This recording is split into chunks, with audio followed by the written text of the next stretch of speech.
Welcome to the June 11th edition of the Urban League Jobs Network Digital Career Success Series, brought to you by the National Urban League. I'm your host, Kenneth L. Johnson, president of the Harlem, New York-based diversity recruitment firm East Coast Executives. If this is your first time joining us, welcome. Lock in and enjoy the chat. It's going to be amazing today. And that, by the way, if you're in the chat, tell us where you're from. Tell us where you're sitting at, where you're located today. I will share. My co-panelist told me today that this is a divine moment for me. I'm sitting in Philadelphia, Suburban Station, overlooking Love Park at the Pennsylvania CareerLink offices today, but bringing you the Digital Career Success Series. It's a professional development series that helps members of our Urban League Young Professional chapters and other diverse job seekers develop new skill sets that will enhance their careers through digital platforms such as webinars, Facebook, and Instagram Live. The goal is to provide an opportunity for professional development right from one's computer. If you want more, visit us at nuljobsnetwork.com. All right, I see the energy in the chat. I'm excited about today's DCSS Team Leadership Essentials features Chelsea C. Williams and Mike Hyder. All right, with that being said, Chelsea, come and join us today. All right. Hi, everyone, and welcome to our panel. We are so excited to talk all about leadership and building strong teams today.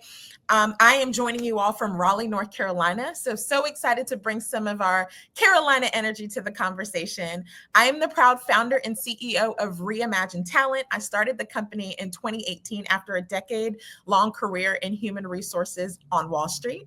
And so I'm excited to talk about some of the work that we are doing to help empower multi-generational workplaces and build leaders at every level. I am going to share a little bit about how you can think about your leadership in a fresh way. There's so much change going on that we all have to be flexible in our styles, but also intentional. So get excited for the conversation. Thank you. You know, speaking of styles, I had the opportunity to meet Chelsea in Harlem. I liked her style. I liked the way she was moving around and working. And I couldn't wait to get her on the show. Chelsea, I can't believe it's taken us this long to make this happen. But thank you so very much for joining us today. Now, someone that I haven't known as long is joining us today, but I knew who he was because I was stalking him a couple years ago. I'd seen him on, I want to say, MSNBC or one of the big platforms. And I'm like, I really need to know this guy. And it just so happened he was sitting in front of me at the NASDAQ board, I guess, conference or meeting. Yeah. And I said, oh, wow, I need to tap in here and make an introduction, right? And of course, bring him on the Digital Career Success Series. Mike, welcome to the show. Thank you for joining us today. And please tell the audience a little bit about yourself, my friend. Well, I appreciate you, Kenneth L. Johnson. Yeah. DJ. I'm loving the energy as well. And it's an absolute privilege and pleasure to be here and mixing it up with Chelsea on such an important topic. I'm privileged to be the president and CEO of the Executive Leadership Council, which is a membership organization comprised of over 850 Black executives who are C-suite executives, CEOs, and board of director for public companies. I've been a member of the ELC for 31 years. I know I don't look it, and have worked with thousands of executives with Fortune 100 and Fortune 500 companies along the way. Had built a diversity and inclusion development consultancy that I eventually sold to Korn Ferry 14 years ago, and then was leading Korn Ferry's diversity and equity program globally, as well as their office in DC. And then was the chief diversity officer for them before I joined to become CEO and president of the ELC in March of 21. I'm excited about this topic. I'm passionate about it and looking forward to being whatever vessel I can be to help with the understanding about what this is all about in terms of team leadership effectiveness. And I'm ready to go. Nice to be here. Listen, you are a subject matter expert in this space. Executive Leadership Council, Mike Hyder. Listen, you're the person we need for this conversation. So thank you so very much for joining us. Listen, Chelsea, so when we talk about this, we talk about there being some key statistics. You got to talk about the numbers first, right? So talk to us, please. Yes, yes, yes, yes. So we thought it was super important to start us off in a level foundation and discuss where we are today. Because when we think about leadership and we think about leading today, we need to be mindful of the environment in which we're being called to lead. So a couple stats here just to center us. First, let's talk a little bit about engagement. 85% of employees are not engaged or actively engaged at work. This is obviously having an impact on productivity and also cost, money that impacts organizations. And this is quoted by Gallup. So, our main point here is we have to be mindful that leaders have a role to play in how we support boosting engagement because it's actually at an 11-year low. And our ability to make sure that people feel a connection to their work, their organization, and the broader community. Second, only 1 in 4 teams feel they operate at their full potential. So again, that's connecting to the gap in productivity, the gap in collaboration, and ultimately the gap in profit and impact if it's a nonprofit. And so we as leaders have opportunity and work to do in making sure that we help people reach their very best as individuals, but that they also are able to collaborate with each other to make a greater impact in society. I love it. Mike, Chelsea's talking about engagement. She's talking about productivity. When you're looking at it from your lens, what are you seeing out here that's really important for us to keep in mind? Well, first of all, Chelsea teed it up beautifully, and I very much appreciate that perspective. Let me state in response to the question that you just added, Kenneth, what is most important as it relates to this conversation is to be mindful of what the real essence of value as leadership means. The mindset of a leader is someone who understands this is a people-influenced business, not a generic exercise, not a thing, not a concept that you aspire to be. It's people influenced by your vision, your leadership. And so people's ability to be more engaged and more productive, as Chelsea referenced, is a direct byproduct of an effective leader who's really good at doing that for them. And so I just wanted, because a lot of times in my experience, I have seen people aspire to be leaders as a hierarchical construct, and it's a notch to go after as opposed to understanding what it really means, what the mindset of a leader is. And I've seen a lot of people who are leaders, even though it isn't in their title. And so I just want people to sort of be connected with that versus just caught up in the hoopla of leadership as a goal. It's more. I love you framing that for us and kind of positioning us, because I think it leads well into what we're going to talk about next. Chelsea at Reimagine Talent, you shared that you guys have an inside out leadership framework that you follow. Yes, we do. And actually just building off of what Mike said, because this is actually going to help go through this framework. One of the issues that we have to reverse in organizations is that we have historically said people manager. We don't manage people. We lead people. We manage processes. We manage practices. We may even manage programs. But the concept of what is necessary today is that we understand that we actually lead people. That shift is what allows us to go from operational and tactical to thinking about the whole human. So this framework really, it's not rocket science, but it is a way for you to think about when you are leading that it is not just about self, but it is also not just about the impact that reaches other people. And there is this natural progression that helps to support you showing up as your best leader.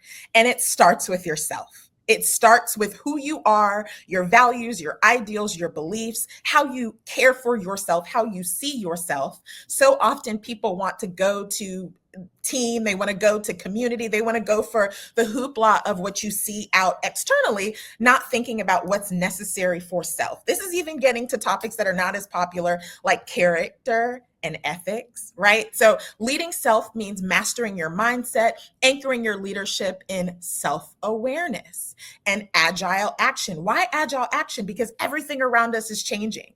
And so it's so important for us to understand that leading self, and this is the hard part, is moving out sometimes the mindset blockers that keep us in what was instead of moving forward to where we need to be going and aspiring to move.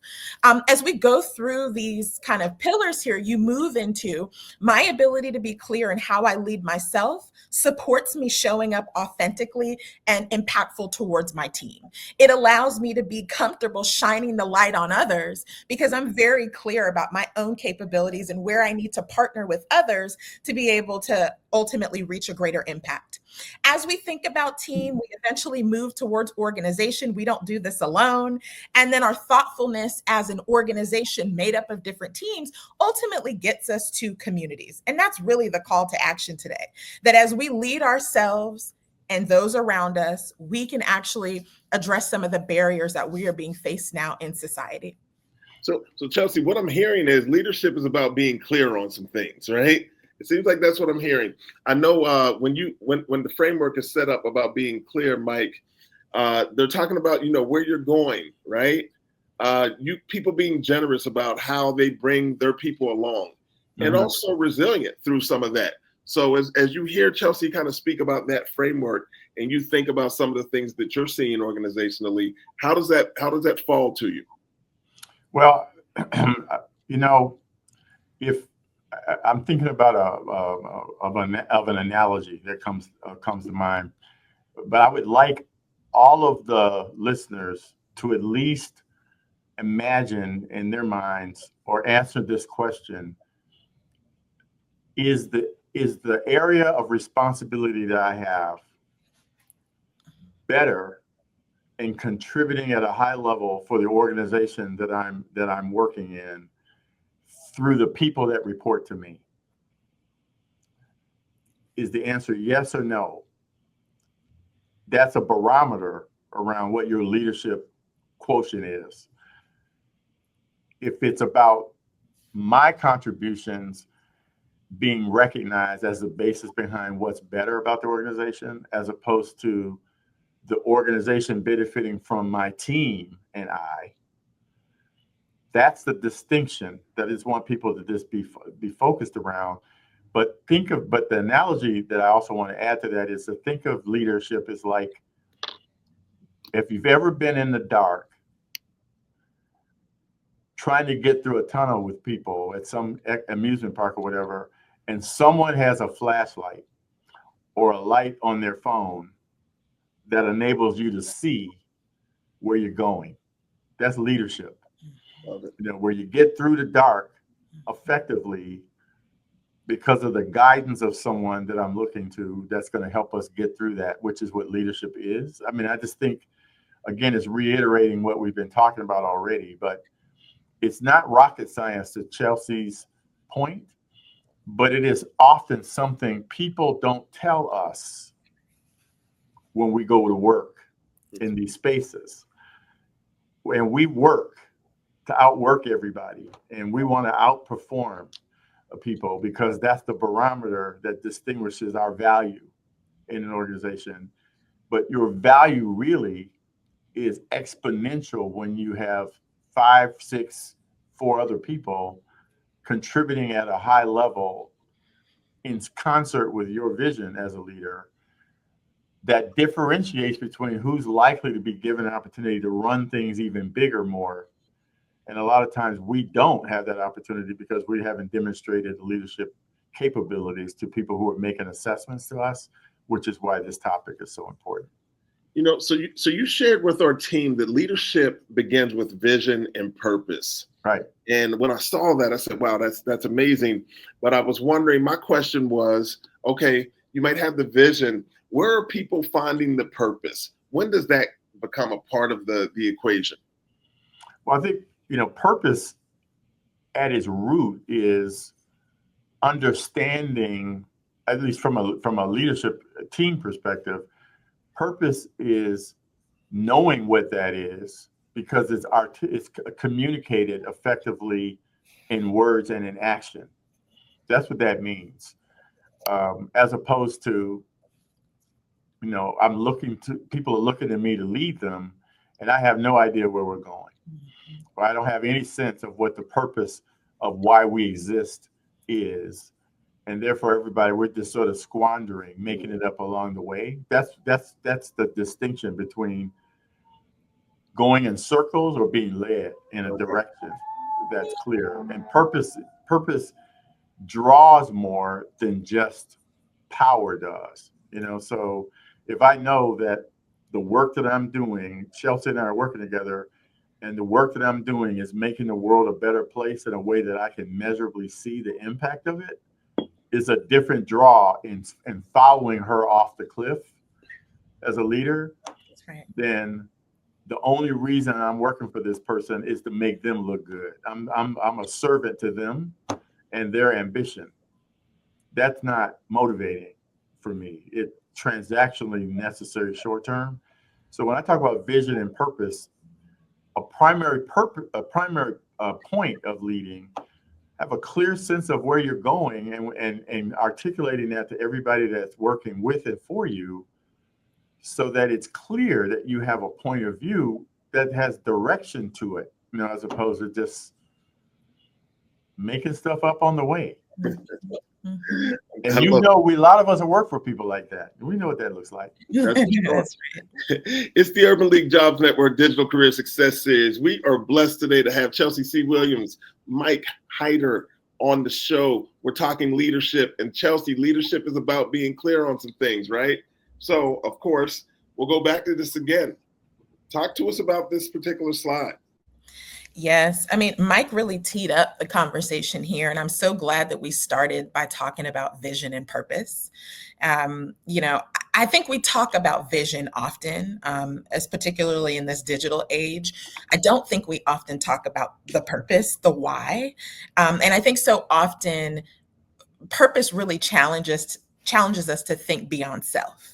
It requires us to be able to consider other people and to understand that it really is a community conversation as we think about the synergy that happens when we come together towards, making a difference and an impact in our space. So I'll just start with that.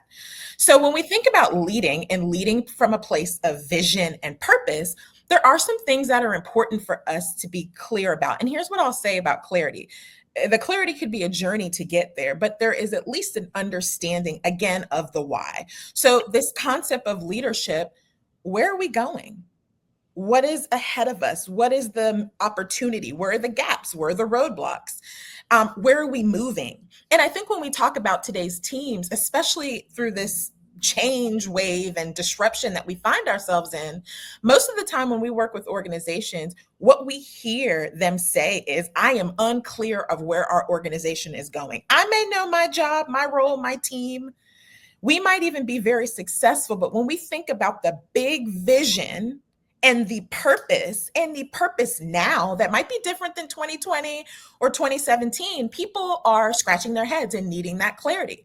So leaders need to be able not just to know where you're going, but to be able to communicate that often to your people so that it's something that on the hard moments, they have this support to help them to move forward.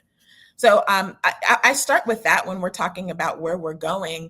And we obviously have some other points here, but what is the challenge today is that people are saying, with everything going on, I'm not necessarily so sure where our organization is going. And when I don't have that clarity, that's why the engagement levels are where they are, right? As one example. One thing, I'm sorry. Yeah, and that's where we started out, but yeah, please, Mike. I was going to say, you got me on the edge of my seat. One thing, just to unpack this though, is that I want to be clear, when I'm talking about purpose, it doesn't necessarily have to mean clarity of company purpose. I mean, it's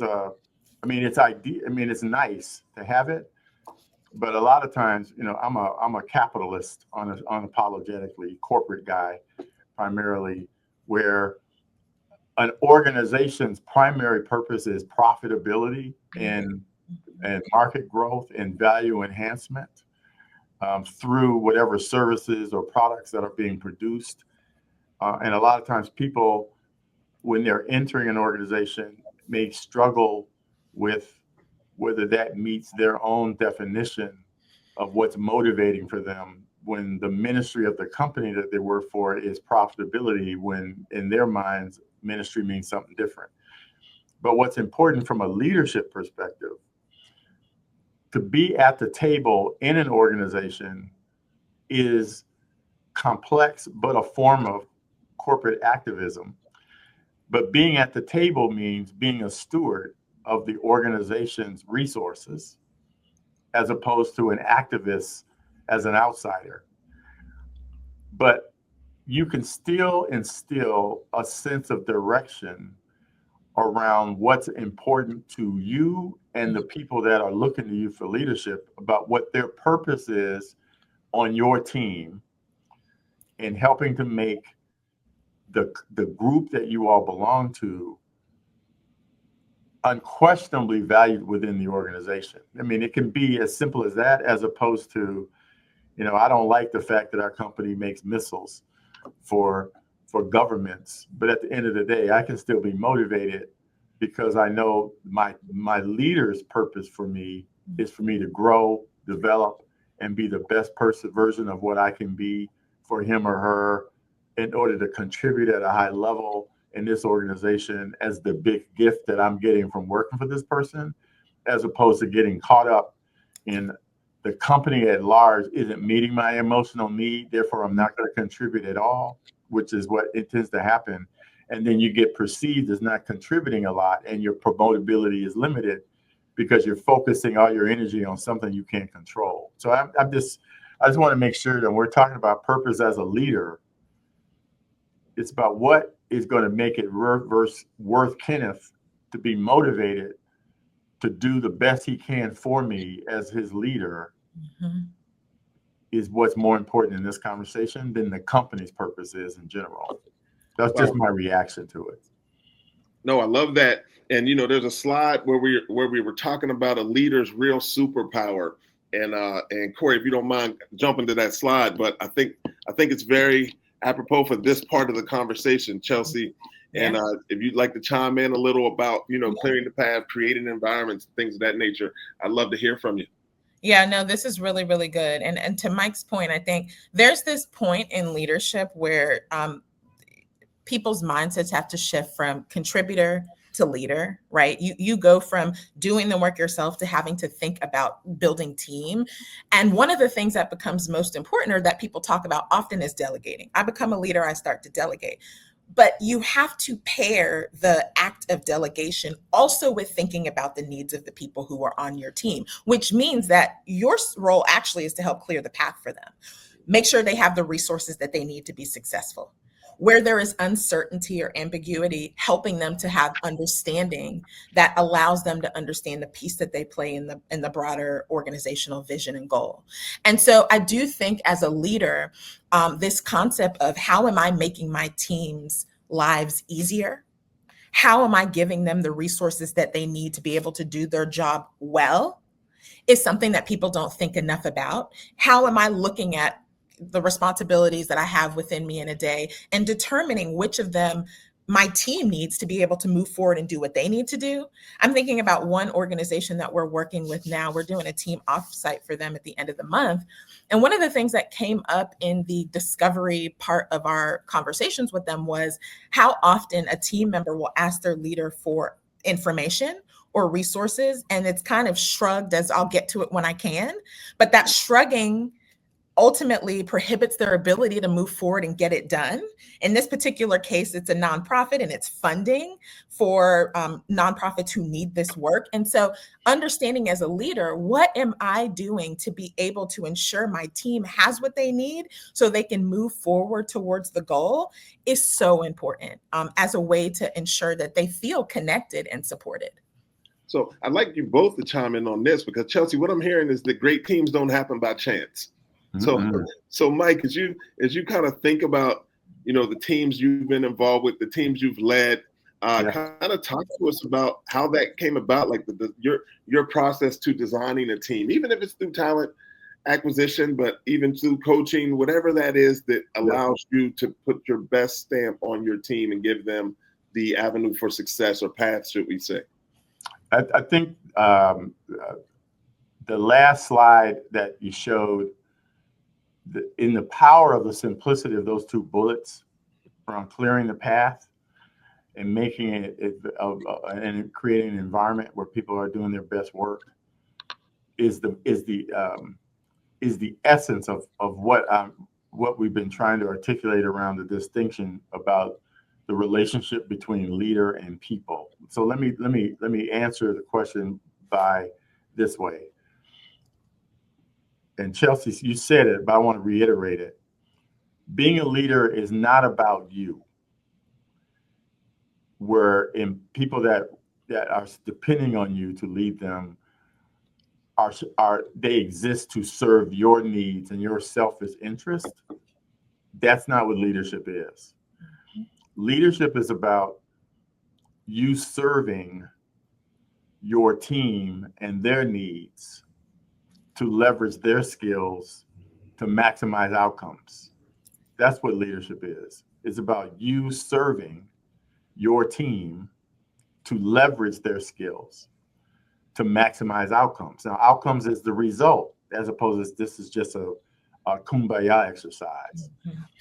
But in order for someone to feel motivated and to be their best self, has to feel that they're in an environment that is safe for them to be themselves or to be honest about information that they need, versus afraid because it's all about you.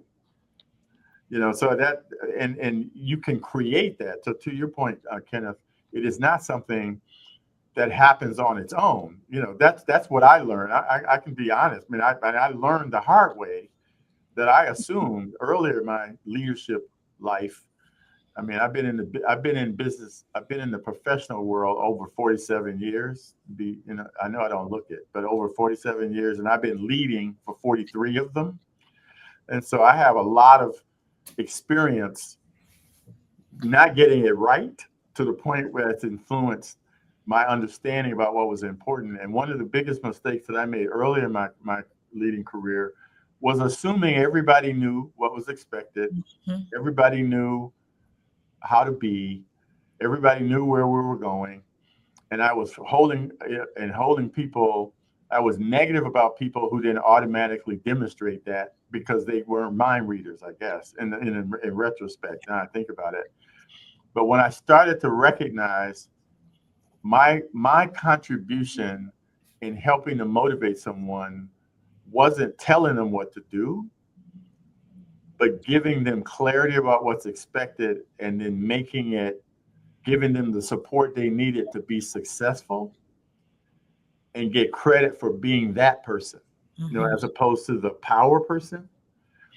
And the best gift you can give them, and there's some people who are now running businesses now who came up that way with me, where the relationships are still strong because the relationship is associated with development and coaching and accomplishment as the gift that my leader gave them, as opposed to it's a job and I'm supposed to grind in order for this person to make more money.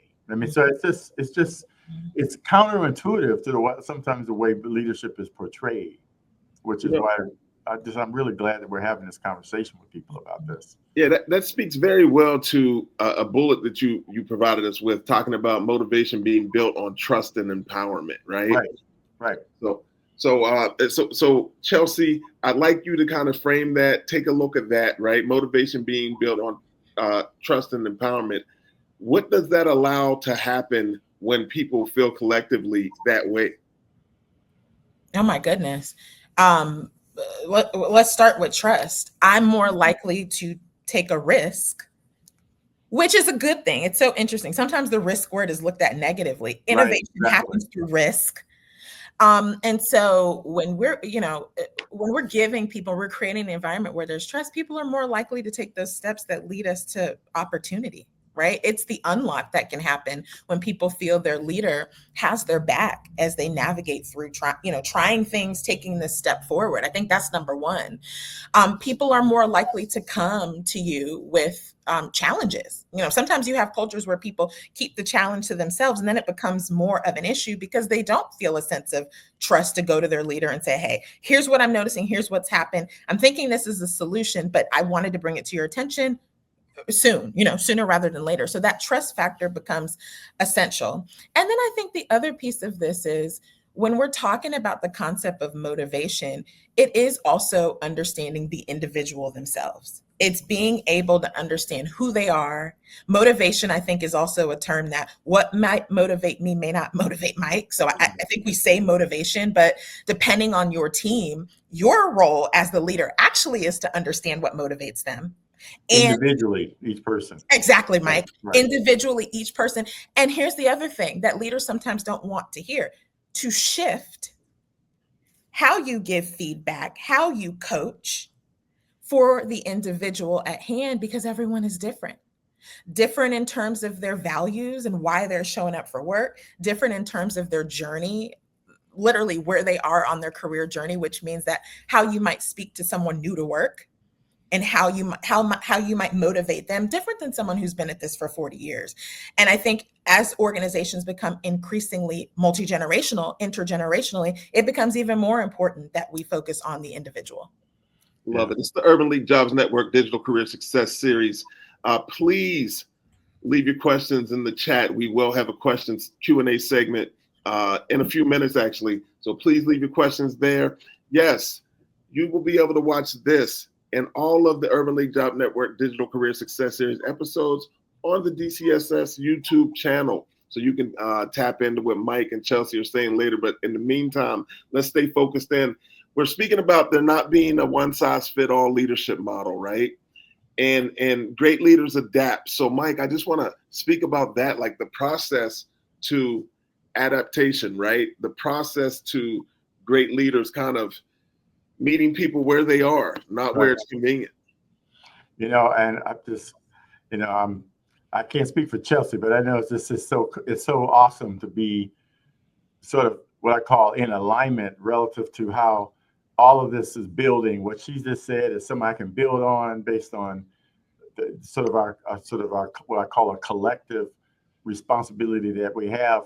But I want the audience to see we're different people that may even stylistically be different, but the perspectives add value when you combine the two together. As you think about this particular topic, I'm just calling that out. But one thing that just as a build that was mentioned that leads to this particular slide in particular is trust. I just want to unpack that just a little bit more if I have a second or so. Please. Familiarity. The more familiar you become with a person, the more comfortable you are with them. So familiarity is the basis for comfort. And comfort is the basis for trust. And so when familiarity and comfort is in play, there's a higher probability that once I'm more familiar with Kenneth and we are spending even more time than we already have, and I'm more comfortable with you, I can reliably be more trusting relative to your, and I'm also clear about what are your buttons, like what is important to you. But what happens, and I just wanted to use that as a framework, it's a normal human sort of reaction that you avoid becoming familiar with people that you are not like, or you don't think you have anything in common with. And so you don't cross that professional line of understanding a person and his or her interests and motivations because you're uncomfortable with them for whatever difference that they may represent, right? And you spend a whole lot more time investing in people that you have a connection with or click, and that disparity creates lack of trust among team members who may have different levels of trust towards you because you haven't worked it. And so I think the benefit of your being an effective leader is directly correlated to familiarity and comfort and trust being a thing with every person on your team, whether you like them or not. That's the opportunity, as opposed to we can't just work with people we like or we agree with. And so that leads to the final point that Chelsea that mentioned, fostering collaboration and collective problem solving is a leader of a team's responsibility. But the real jazz of everybody's input adding significant value is going to be when all of those differences feel I can trust that I'm not going to get shot out the sky by my manager. If I say honestly what you need to work on, my perspective is valued by my leader because they've given me the space to do that. And even though I might be different than Chelsea, it's not costing me. Because at the end of the day, outcomes is what I'm being held against as opposed to style. And that's huge, especially in this market, because I have executives that I have served, worked with, coached, and counseled who had to confront.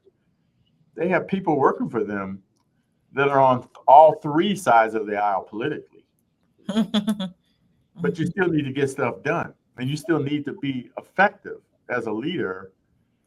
You're not an arbiter about what people should be thinking in their heart about politics.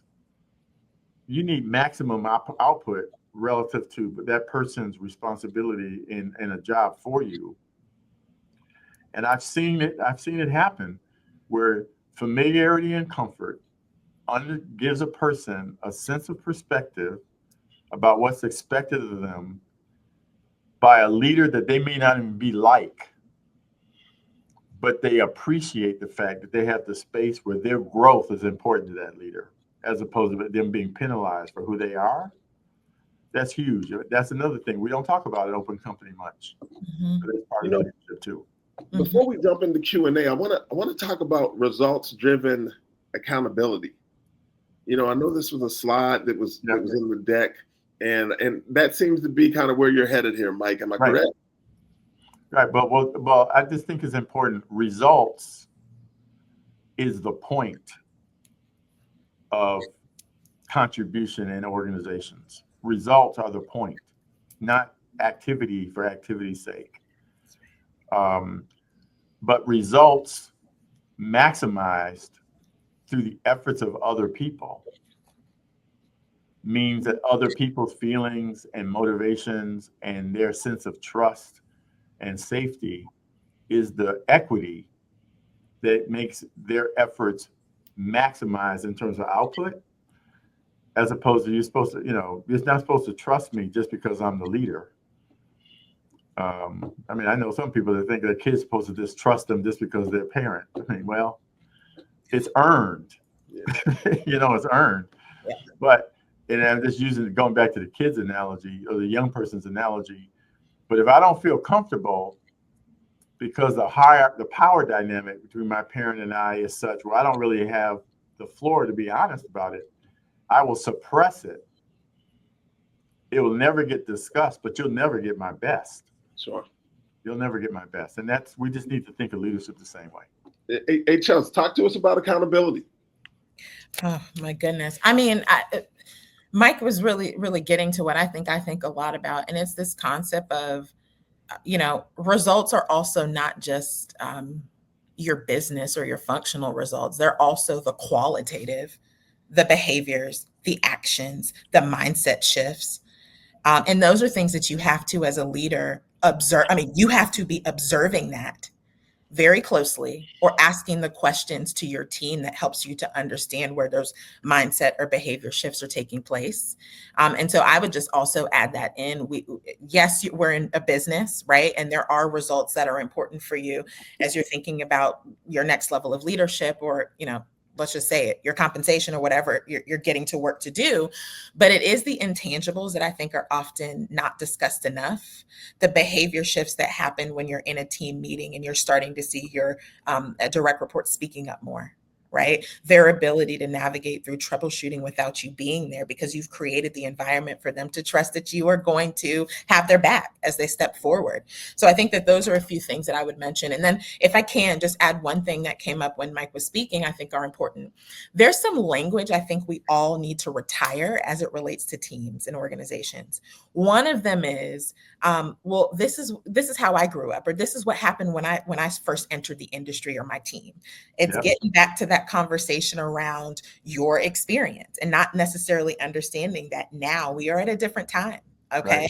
Right. The other one is, well, this is for a colleague who might have left the team. Well, Mike did it this way. Kenneth did it this way, and bringing up former team members and using that to describe what your expectation or what the norm is that you want to continue, where your team is sitting there like, the bar I can't get to because that person's not here. I'm stepping in with my own abilities and skill sets. And so I just think the language around what was, we have to also be mindful of, because it can slip at any point, okay, as humans. But we have to understand that that can be debilitating to a team in the moment and their ability to move forward. Thank you. Amen. No, yes, indeed. I definitely appreciate it. Listen, so I think this is probably a good time to go into Q&A and allow our audience to join us in this conversation. So with that being said, I'll jump off with the first question here. It's the Urban League Jobs Network Digital Career Success Series. And we have Lydia, who says she'd love to hear any thoughts on how we can lead up, helping our supervisors lead us and getting to thinking this together. Well, getting on this thinking together, right? So we spoke a little bit about that, but let's talk about like leading up and how people can support their supervisors even in doing that. Mike, any feedback on this? Well, I think it's an excellent question, and I think the reality of of how business environmental structures leading up, which is the term I prefer, actually. The best gift that you can give me as a leader, too, is the sense that you are adding value against the vision that I'm articulating, and that I can rely on you to be additive in helping me be better. What tends to happen with lead up thinking with some people is lead up is criticism up with people who have delivered nothing. You know, it's like, so you're an expert on how things could be better, but you've contributed nothing of value to me as a leader for me to assess it. So I think leading up is a two-way, I mean, in terms of familiarity and comfort and trust. But your leader that you're leading up to should feel that you are genuinely interested in you both winning. Mm-hmm. And that's the spirit behind it, as opposed to you're not leading properly and let me correct you. That's a different dynamic. That's not leading up. So that's where I went in response to that question, but I'm glad it was asked. Thank you so very much. Right. We're going to jump to the next question. It's Dr. V, the EQ doctor. Dr. V joined us, I don't know, was that a week or two ago, to speak about emotional intelligence in action. So happy to see past guests join the show and participate. Dr. V wants to know, what does quality feedback look/sound like when a team member has lost motivation and is starting to impact outcomes? Chelsea, I see you facial expression. I'm like, okay, Chelsea knows this somewhere. Well, I'm learning it, but I love the question, Dr. V. It looks like getting to understand where the individual is, getting to the root of the person. And this is, again, the part about knowing and being mindful of the individual, because before you get to an outcome or getting them to the place of being able to move forward, you need to seek to understand where they are, right? Engagement, broad, right? What are we saying? Are we losing their productivity? Are we losing their simply doing their job and doing it well? So I think there's a number of factors that can impact that. It could be team dynamics. It could be personal situations beyond the workplace. And so I think that before you get to giving feedback, taking the time to understand where the person is and asking outright, hey, I've noticed a shift and change in how you're showing up, or I've noticed a difference in your work quality. But what's going on? Tell me a little bit about where you are or how I can be supportive. That human to human check in first is really, really important in order to be able to set the ground for you to give the feedback that they're able to digest, because you have held space and time to understand where they are. It's like that Maslow's hierarchy of needs that is still relevant today, of getting to making sure people have the basic needs met and the safety so that they can actually share what's top of mind. And then once you've done that, I mean, I'm a firm believer that feedback is the difference maker in career and advancement. I think I'm seeing Mike head. I mean, it truly is. We need to, no matter how not great we think it is, consistently be asking for feedback. I mean, we're Black folk here and others on the line, but if we look at feedback around those who identify as Black, this is one of the barriers and challenges we have historically had, not getting clear, actionable, timely feedback, because with that feedback, we can make the shifts and pivots we need to advance or to pursue out the opportunities internally that we need. And so, yeah, in a summary, getting to the human side and understanding what is taking place with the individual, and then making sure that the feedback is what people can actually take action on and that it's timely. Man, Mike, Chelsea's giving us all of this Spelman education. She's talking about your needs. I'm gonna need you to chime in with this Michigan State stuff right here. Well, but all I just want to say, and Chelsea, you motivated me to just add just a little bit of seasoning in addition to what you just said, is, and this is a formula for us to think about as a population here. The best gift that you can give anybody's development is direct and honest feedback, as opposed to indirect, dishonest, or no feedback at all. And that typically happens a lot because it's uncomfortable for people to be honest about feedback, especially if differences are involved. Mm-hmm. But it's also equally important for us to understand as leaders, people won't receive the feedback if they don't believe in their heart that you care about them. So feedback, because you have the power to do it, isn't as effective as being honest with someone who knows that you care about them. And it's important, because a lot of times people will say, I'm giving somebody feedback, but it's not taking. And a lot of times people don't understand it's because they don't feel comfortable countering it, because they don't believe you care about them anyway. And so they're preoccupied with safety as opposed to getting better. Wow. And years ago, I'm talking, this is 100 years ago, where I wasn't getting promoted and I didn't understand why. And I was frustrated. And I had a manager that I worked for, who I had asked her during my review. I said, I'm frustrated about everybody saying how good I am, but I'm not getting promoted. And she hesitated, like she had something to say and she didn't want to say it. And I gave her permission. I said, you know what? I really want to know, what do I need to do better? And she took a leap. She took a risk.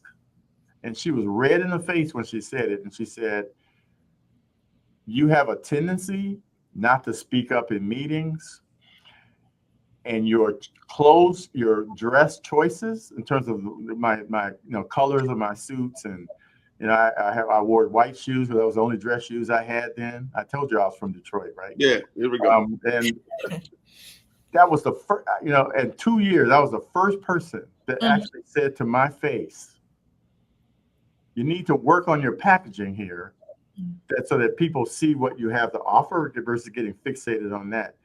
And she was shaking because she was so uncomfortable about what my reaction to that was going to be. But that was the best gift that I ever had at that stage of my career, because someone told me what everybody else was too afraid to say that was being held against me. But you got to be feedback worthy. You got to receive it. But she cared enough to tell me, and I think that's just an important piece for people to land.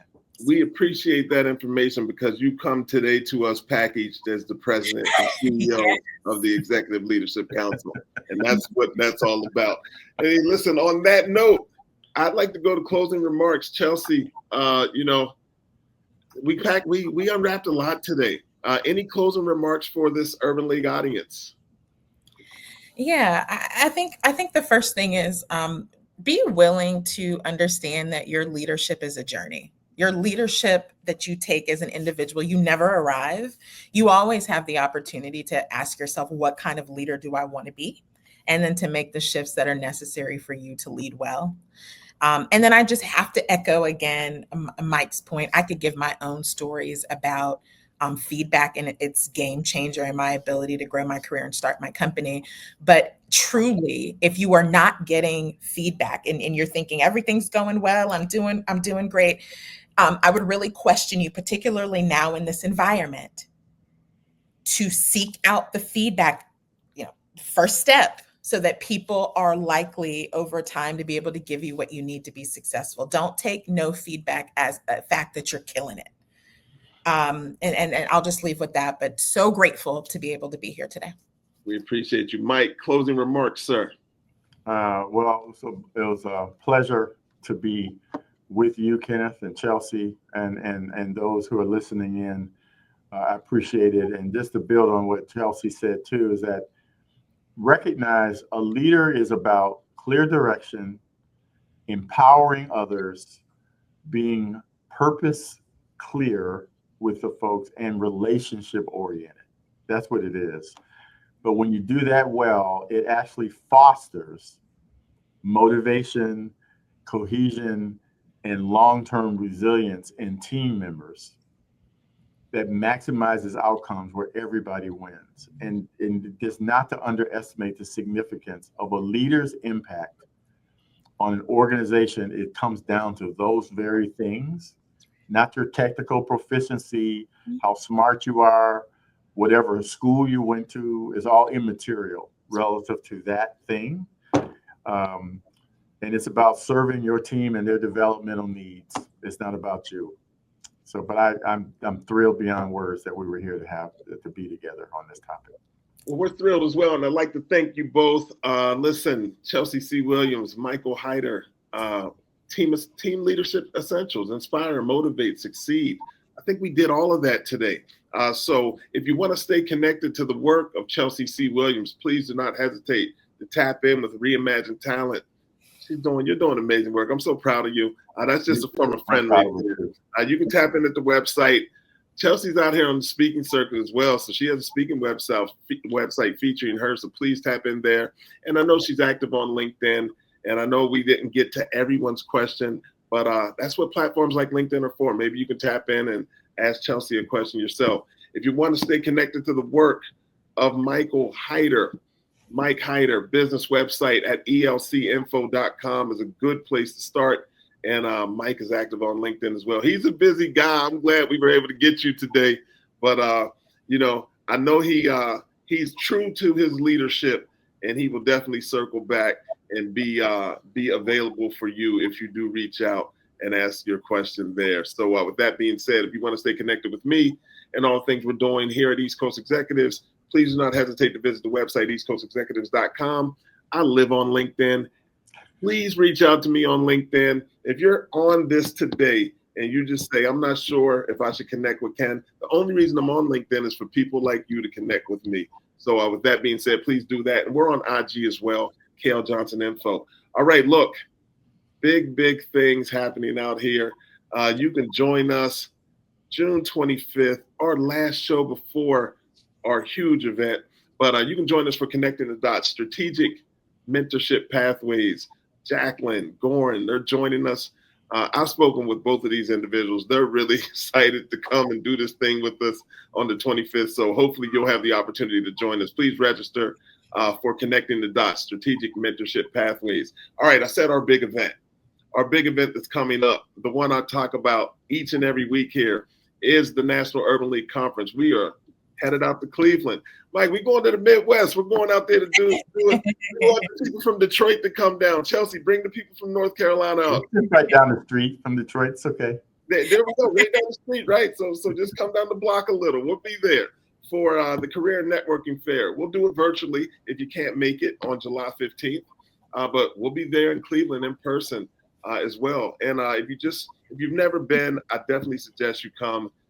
You will be astounded by the opportunities that exist at the National Urban League Conference and the networking. So with that being said, hopefully we will see you there. Hey, on behalf of the National Urban League, the Urban League Jobs Network team, Corey O'Donnell, Dave Gannon, Julius Jones, and of course, Wanda Jackson, my name is Kenneth L. Johnson. I'd like to thank all of you for joining us for this particular topic. Of course, our two guests, you guys were amazing. We'll do it again on the 25th. My name is Kenneth L. Johnson. I'll see you on the 25th. Thank you.